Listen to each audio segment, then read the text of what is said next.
जय श्री राधे। मैं आचार्य प्रशांत कौशल आज आपके समक्ष पुनः उपस्थित हूँ। इससे पहले हमने लघु पाराशरी के 21 श्लोक तक की संख्या को पूर्ण किया। आज हम 22वें श्लोक में प्रवेश करेंगे।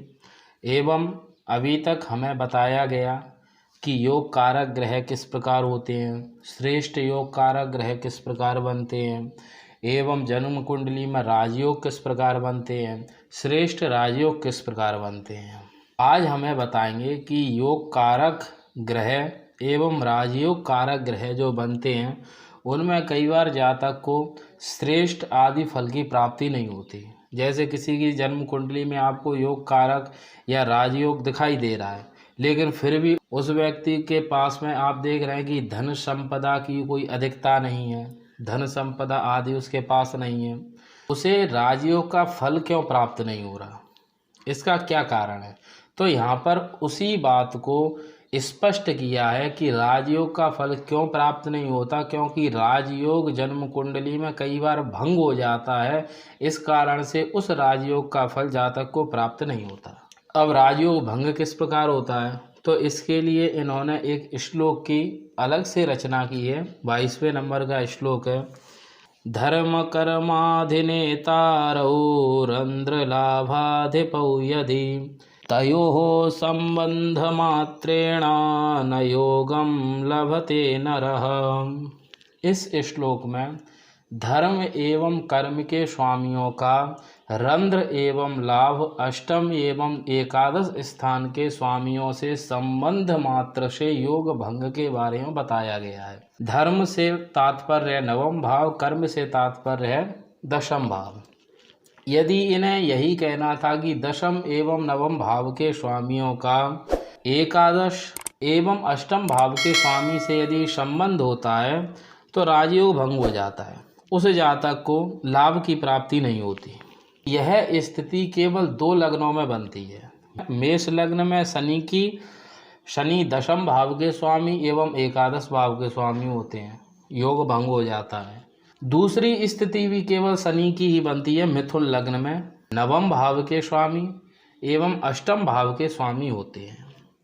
तो यदि इन्हें यही कहना था कि धर्म एवं कर्म के स्वामियों का संबंध यदि अष्टम एवं एकादश भाव के स्वामियों से बने तो वो योग भंग हो जाता है, तो ये डायरेक्ट मेष एवं मिथुन लग्न का वर्णन कर सकते थे।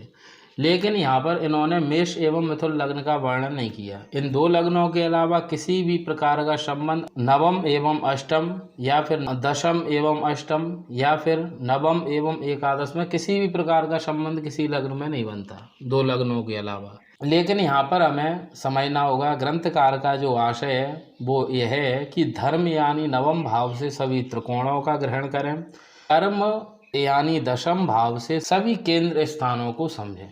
तो हम यहाँ पर इस श्लोक के अर्थ को विस्तार से समझते हैं। सबसे पहले आप समझें कि यदि केंद्रेश या त्रिकोणेश में से किसी एक की या फिर दोनों की राशि अष्टम या एकादश भाव में पड़ती है तो उन केंद्र एवं त्रिकोण के संबंध मात्र से ही मनुष्य को योग फल की प्राप्ति नहीं होती। अब आप इसे समझें सबसे पहले कि केंद्र स्थान के स्वामी की या फिर त्रिकोण स्थान के स्वामी की दूसरी राशि यदि अष्टम भाव में पड़ती है या फिर एकादश भाव में पड़ती है तो अष्टम एकादश के संबंध मात्र से ही जातक को योग फल की प्राप्ति नहीं होती। अब योग फल की प्राप्ति कब होगी? यदि वही केंद्र स्थान के स्वामी या फिर त्रिकोण स्थान के स्वामी जिन्होंने अष्टम एवं एकादश भाव के स्वामियों से या अष्टम या एकादश भाव से संबंध बना लिया है,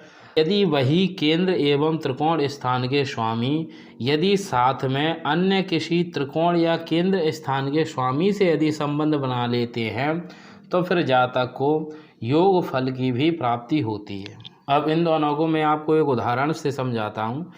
आपकी स्क्रीन पर सिंह लग्न की कुंडली दिखाई दे रही होगी।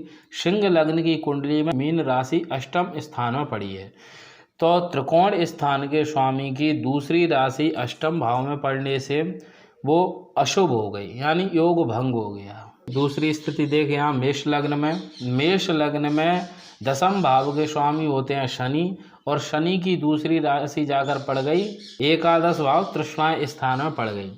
तो अब इन्होंने दो ही स्थिति बताई है कि या तो फिर त्रिकोणेश या केंद्रेश की अष्टम में पड़ जाए या फिर एकादश में पड़ जाए। अब ये दोनों स्थिति बन गई, इससे इनका राजयोग भंग हो गया। अब इन्होंने कहा है कि योग फल की भी प्राप्ति कराएंगे वो, लेकिन कब कराएंगे? यदि सिंह लग्न में पंचम भाव के स्वामी गुरु यदि नवम भाव के स्वामी मंगल से संबंध बना लेते हैं तो शुभ फल की भी प्राप्ति कराएंगे। इसी प्रकार मेष लग्न में भी दशम एवं एकादश भाव के स्वामी शनि यदि त्रिकोण स्थान के स्वामी सूर्य से या फिर द्वितीय त्रिकोण स्थान के स्वामी गुरु से यदि संबंध बना लेते हैं तो फिर कुछ योग या शुभ फल की भी प्राप्ति जातक को कराएंगे। अब इससे आगे बढ़ते हैं। जैसा कि हमें पीछे बता दिया गया है पिछले 14वीं कारिका में कि यदि केंद्र स्थान के स्वामी एवं त्रिकोण स्थान के स्वामी यदि आपस में संबंध करते हैं तो योग कारक होते हैं, और यदि इनके साथ दूसरे ग्रहों का संबंध हो तो विशेष फल की प्राप्ति नहीं होती। अब बताया गया है कि दूसरे वो स्थान कौन से हैं जिनसे संबंध बनाने से इन्हें शुभ फल की प्राप्ति नहीं होती। दूसरे स्थान है जैसा कि तृष्णाय तृतीय षष्ठम एकादश स्थान, दुर्द्वादश यानी द्वितीय भाव द्वादश भाव एवं अष्टम भाव। दुर्द्वादश भाव दो स्थिति में फल देते हैं, परसाहचर्य यानी दूसरे की संगति के अनुसार फल देना, स्थानांतरानुगुणता के आधार पर फल देते हैं। स्थानांतरानुगुणता उनकी दूसरी जिस स्थान में पड़ी है राशि उसके अनुसार फल देते हैं। यदि उनकी राशि केंद्र त्रिकोण में पड़ेगी तो वो भी अच्छा फल देंगे। लग्न से संबंध बनाएंगे, दुर्द्वादश से संबंध बनाएंगे केंद्र त्रिकोण के स्वामी तो योग भंग नहीं होगा। अब इसके बाद बचे कौन? तृष्णाय स्थान एवं अष्टम स्थान। देखो अष्टम स्थान के बारे में तो कह दिया गया है कि भाग्य व्ययाधिपत्येन रंध्रेशो न शुभ प्रदाह। अष्टम भाव के स्वामी के बारे में तो स्पष्ट कह दिया है कि भाग्य का व्यय करने वाला अष्टम भाव सबसे अधिक पापी है। इसके बाद में बचे तृष्णाय भाव। तृष्णाय में भी तृतीय षष्ठम भाव, इनमें भी क्रम से अशुभता रहती है। तृतीय से षष्ठम में, षष्ठम से एकादश भाव में तो सबसे अधिक अशुभता रहती है लाभ स्थान यानी एकादश स्थान में। इसीलिए इन्होंने अष्टम एवं एकादश स्थान को ही यहाँ पे विशेष रूप से ग्रहण किया है। यदि केंद्र एवं त्रिकोण स्थान के स्वामियों का संबंध किसी भी प्रकार से अष्टम या फिर एकादश स्थान के स्वामियों से संबंध बनता है तो योग भंग हो जाता है। यदि उसमें भी अन्य त्रिकोण या केंद्र स्थान के स्वामियों से यदि वो संबंध बना लेते हैं तो कुछ शुभ फल वो जातक को ग्रहण कराते हैं। अब इसमें आगे और भी कुछ अन्य योग बताए गए हैं जिस कारण से शुभ अशुभ की मात्रा घटती बढ़ती है, तो उसे मैं अब आपको आगे वाली वीडियो में बताऊंगा। तो आज के लिए इतना ही। जय श्री राधे।